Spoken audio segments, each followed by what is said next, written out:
We got a Power and Politics exclusive story for you right now. Some of Canada's most prominent environmental charity groups believe they are being targeted by Canada Revenue Agency, and they are undergoing extensive audits right now to find out if they comply with guidelines around political activities. If they are discovered not to comply, their charitable status could be revoked. Some say this is an effort to shut them up, or is it that the audits might be triggered by their views on environmental issues? Here's a list of the charities we know who are being audited right now. Starting from the West Coast, the David Suzuki Foundation being audited, Tides Canada, West Coast Environmental Law, the Pembina Foundation in Alberta, Environmental Defence, Equiterre in Quebec, Ecology Action Centre in the Maritimes. The audits themselves, though, come as no surprise. After all, back in 2012, Jim Flaherty, the finance minister, announced that the Canada Revenue Agency would spend $8 million on special audits focusing on charities and if they comply with the regulations. Now, what are those regulations? Charities are allowed to use up to 10% of their resources for political activity or advocacy, but they're very specific rules. They can't use it for partisan activities. In other words, they can't, for example, advocate to vote for one party or another. Last month, though, Jim Flaherty warned charities they should be careful about the upcoming budget. He said, quote, if I were an environmental charity using charitable money, tax-receipted money for political purposes, I would be cautious. He said that at a pre-budget consultation in Toronto, saying that they've reviewed some charities and they continue to look at charities. What could be in the next budget? The government claims it is not giving and cannot give the CRA any specific direction to look at specific groups. It's an independent agency, and CRA has told us that they look at groups based on complaints and based on an assessment of their activity, and sometimes just randomly. So how are they targeted, and how many more are being audited, and what's at stake here? To find out, I'm joined now by several guests. John Bennett, Executive Director of Sierra Club Canada, is here. In Calgary, Marlo Reynolds is the former Executive Director of the Pembina Institute. And in Toronto, lawyer Mark Bloomberg, who specializes in charity and NGO law. Thanks, all three of you, for being here. Thanks, John Bennett, we've now, CBC has learned this group are being audited.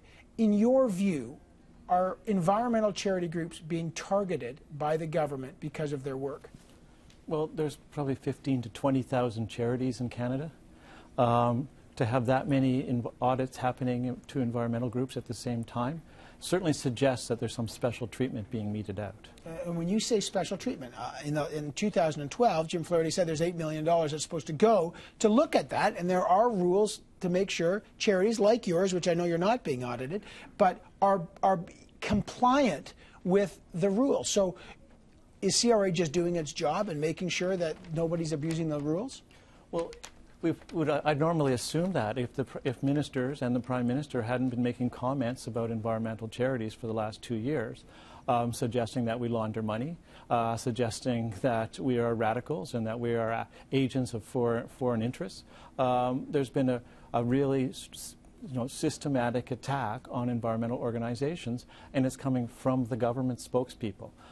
So it's really hard to accept as a fact from a minister who's said negative things about us and suggested that we're breaking the law, and then say he has nothing to do with suddenly CRA auditors showing up all over the country, especially since we know that in some of those audits, people were sent out from Ottawa to participate in them. Normally, a private contractor that works at arm's length from the CRA comes in and does an audit by themselves, but they've been doing major audits. Yeah, and are you hearing that there is an attempt to redefine the guidelines in order to purposely, is this the allegation, to purposely try to revoke the charitable status of some groups? Remember, it's guidelines. It's not legislation that actually determines what exactly is political activity, and it's always been about interpretation. So we're seeing a different interpretation, which could mean that, you know, if you report one set of rules and there's a new set of rules that you're being judged on, suddenly you haven't been following those guidelines. But we have to have rules that are consistent, and what we're hearing is that new interpretations are being presented to charities. Marlo Reynolds, you obviously used to work in this field very closely. You know this world very well. Is this in the last number of years since 2012 and what's going on now, how do you view these audits? Is it a regular issue, or is there a targeting going on?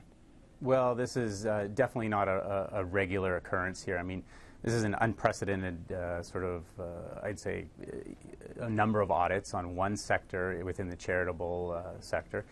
I think it fits a pattern, unfortunately, Evan, of a very deliberate and a disturbing pattern of stifling or shutting down voices and viewpoints that disagree with the government. I think Canadians value debate, they value diversity in views, and we're just not seeing that here. There's an incredible amount of value that charities provide in Canada, and this is really going to stifle it.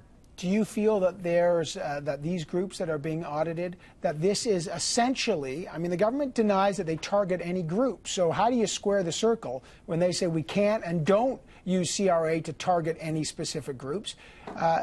You're suggesting that this is an orchestrated attempt to undermine groups that are critical of the government policy. Well, I mean, it fits a pattern, right? It fits a pattern of muzzling scientists, of using omnibus bills, of shutting down debate in Parliament quickly, of attacking environmental organizations.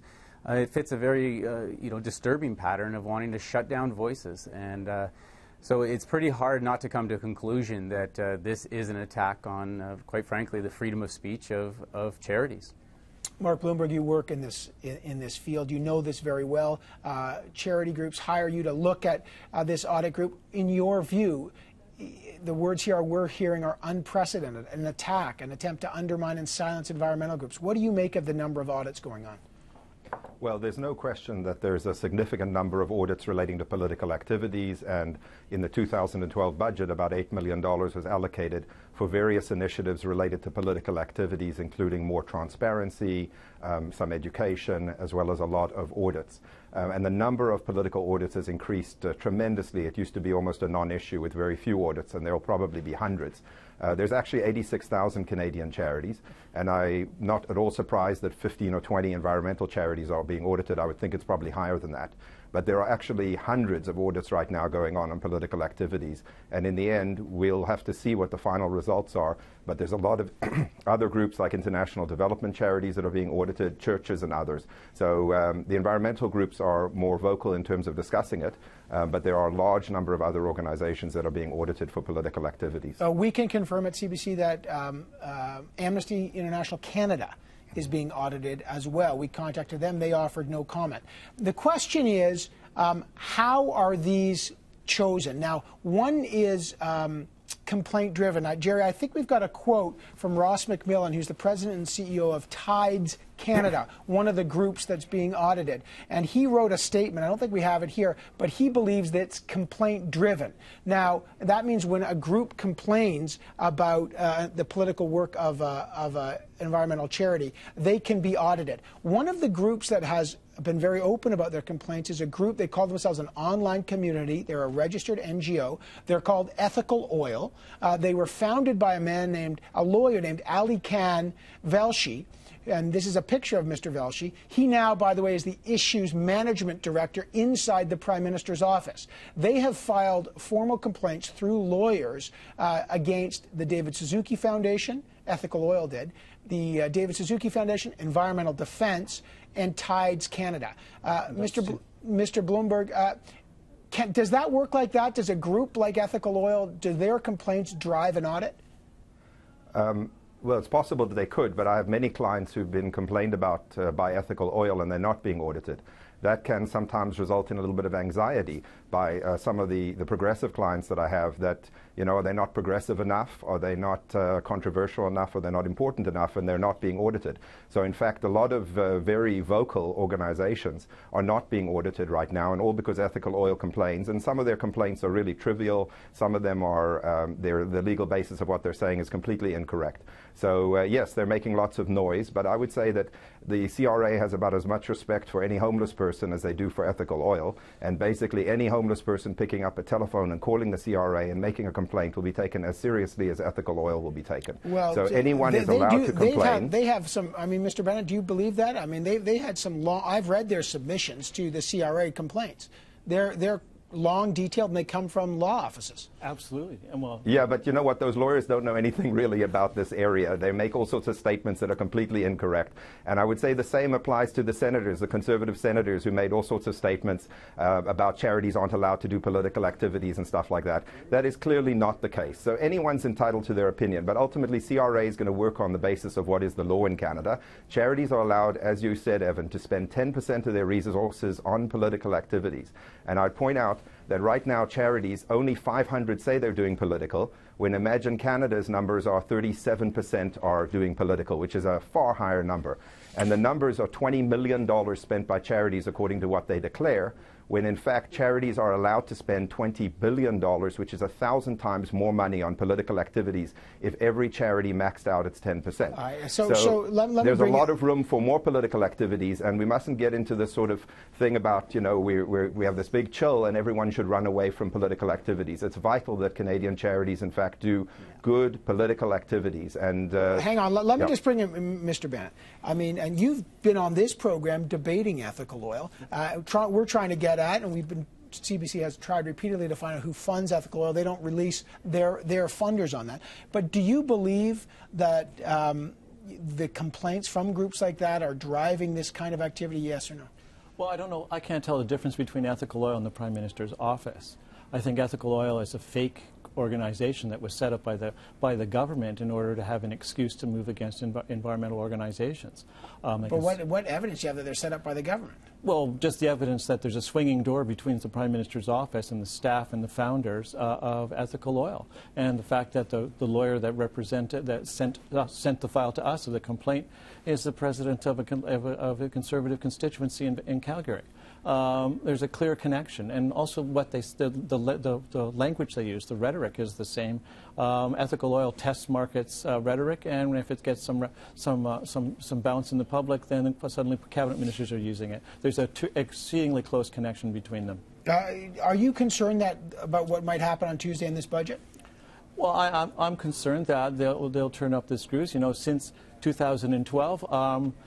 The governments and the oil industry's pet projects have had some problems with public relations, and they blame that on us. And I think that they'll want to get even, and they'll probably do something more to tighten the screws. Marlo Reynolds, again, can you characterize for Canadians watching this, can you characterize, is this part of the battle? I mean, if you look at the groups, they're focused on the West Coast, the battle over pipelines and environmental issues. Do you think that plays in at all to these audits, or are they random? Well, it would be hard for me to believe that they're random. I mean, I think what we need to recognize is that charitable organizations of all types need to have an ability to raise awareness of issues, to speak vocally about issues, to educate people, to ensure laws are enforced. I mean, everything from preventing smoking to preventing drunk driving to preventing environmental damage is incredibly important charitable work. And these hard-working individuals in charities across Canada should not be having their time consumed and resources consumed by audits and constant audits. I mean, in some cases, not even just one audit, but multiple audits in a few number of years. It's very difficult to see that this is not tied to basically a government that doesn't like viewpoints that don't align with theirs and will make any and every effort possible to shut those voices down. All right.